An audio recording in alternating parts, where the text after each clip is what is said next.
Every organization has rules that are never written down and seldom discussed. Such unwritten rules about the expectations and behavior of employees in the organization can play a major role in your success or failure.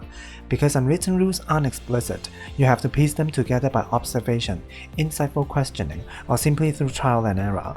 Never underestimate the power of the unwritten rules of organizational politics. In many companies, the unwritten rules carry just as much importance than the written rules contained in the company's policy manuals. Keep watching the video if you want to know the unwritten rules which may help you easily advance your career.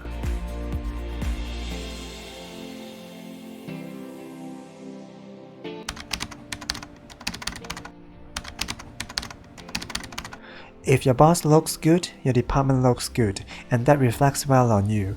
But you may be amazed at how many people criticize their boss behind his or her back or are always ready to pass the buck onto him or her. You may think your boss may be a fool, have no business acumen, be difficult and demanding, have abysmal people skills, no idea how to manage a department, and lack all integrity, talent, and diplomacy. If all that is true, his or her resume certainly needs all the help you can give it, but few bosses are that bad, and few are faultless either. That's not the point. You benefit all round from making your boss look good, and it's only a matter of time before your boss starts to notice.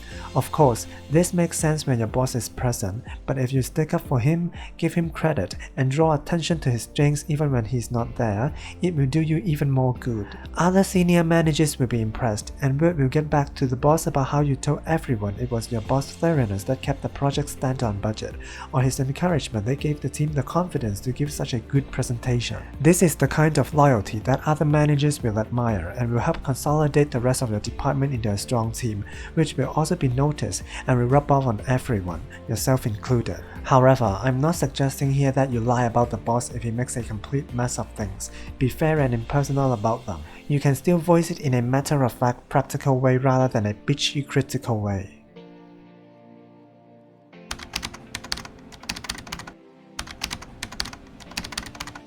Every boss has a favorite.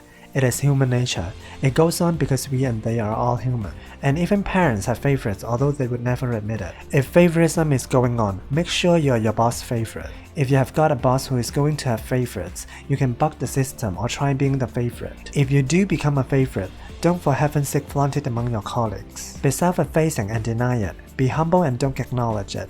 Be modest and pretend it ain't going on. To get to be a favorite has to depend on skill, presence, charisma, talent, expertise, experience, likability, charm, and personal lovability. It must never depend on brown-nosing, fawning, obsequiousness, or flattery. You have to earn being a favorite, not warm your way in. If you do, you will be hated by your colleagues. If you genuinely deserve it because you are dependable, reliable, or efficient, or honest, then your colleagues will just about put up with it. Besides, make sure you know all the favorites in other departments. Spotting the favorites in other departments should be fairly easy. They will be treated pretty much as you are. They will get the first pick on the vacation schedule, be invited to meetings, get the prestigious jobs and the perks, and be chatted to by the boss rather than being barked at. Once spotted, make a friend of them. This way, you will know what is going on, be in with the in crowd, have the ear of the boss of other departments, and have joined an elite.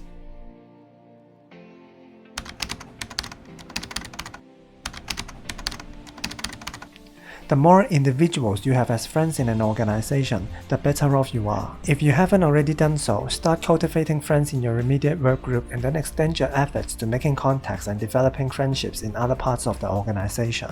If you don't have these things, you open yourself up to possibility of being set up, pulled down, dumb a point, or seen off. The more favorably your coworkers view you, the greater your chances of becoming the manager in the future. Cultivate their support by seeking advice or by offering assistance. You never know to whom you will be reporting in the future. As the saying goes, be nice to people on the way up because you may meet them on the way down. Build a network by routinely helping new employees. As they join, be the person who takes them aside to explain how the organization works. As the new employees establish themselves and move on to other jobs in other parts of the organization, you have a well-entrenched network for obtaining information and assistance. Knowing others throughout the organization can be invaluable for clarifying rumors, obtaining information, and indirectly feeding information back to others. An astute employee maintains a large number of diverse contacts throughout the organization, all on friendly terms. If you want to enlarge your network, the easiest way is to join committees. Whether the committee has been formed to address employee security or simply to determine who cleans out the refrigerator in the employee lounge, take part. You get to meet new people in an informal and relaxed setting.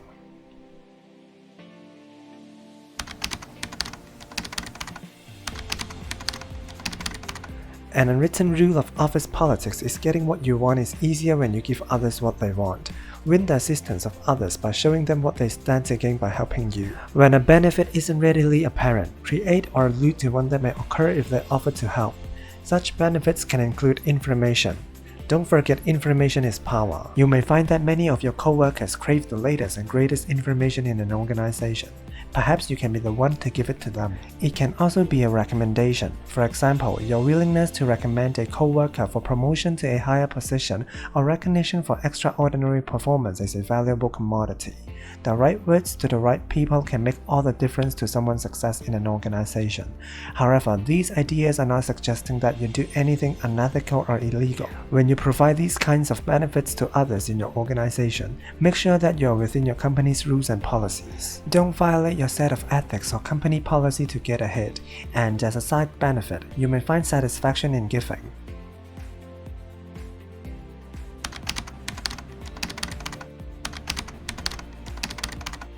You won't be able to do your best for your employer if you can't see the big picture. You may only be a humble cog in a huge grinding machine. But if you can't step back and see what the whole machine is up to, you won't be able to do your little cocky things as well as you could. What's more, if you only ever talk in terms of your cog and your immediate neighboring cogs and bolts and shafts and pistons, everyone around you will see you as belonging neatly in that little part of the machine. But you have aspirations to move into bigger and more important parts of the machine. You want to grow and develop and make a bigger contribution. To do that and be seen as a suitable candidate to do that, you need to understand what drives the whole thing and what its purpose is. The way you do that is to ask questions. When your boss briefs you on any new task or project, ask how it fits into the big picture. Is this a standard market trend? Or is your company trying to do something innovative?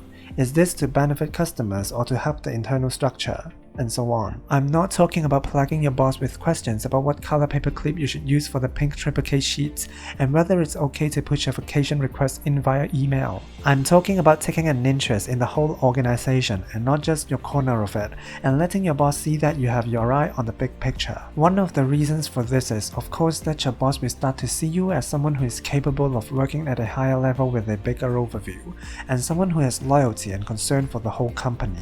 But you will also find that your job makes far more sense when you can see the wider view and that you're motivated when you understand the reasons behind changes, new directives, extra work, or special projects.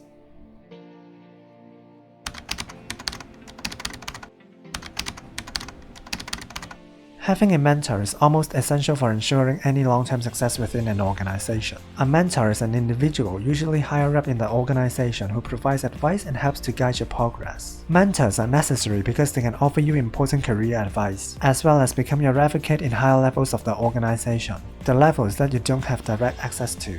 Make sure the person whom you select as your mentor or who selects you has organizational clout and is vocal about touting your merits. If possible, get the support of several powerful people throughout the organization. Your relationships with your mentors develop informally over an extended period. Seek out a mentor by finding an occasion to ask for advice. If you find the advice helpful, frequently ask for more advice from the same person. Initially, ask for advice related to your work, but as time goes on, you can ask for advice about business in general and your career advancement specifically. Proceed slowly, or your intentions may be suspect. Always display tact and discretion in your approach to your mentor. That's pretty much it for today. Hope you find the content helpful to you. Thank you for watching and hope you are doing extremely well in your work. Have a nice day. See you next time.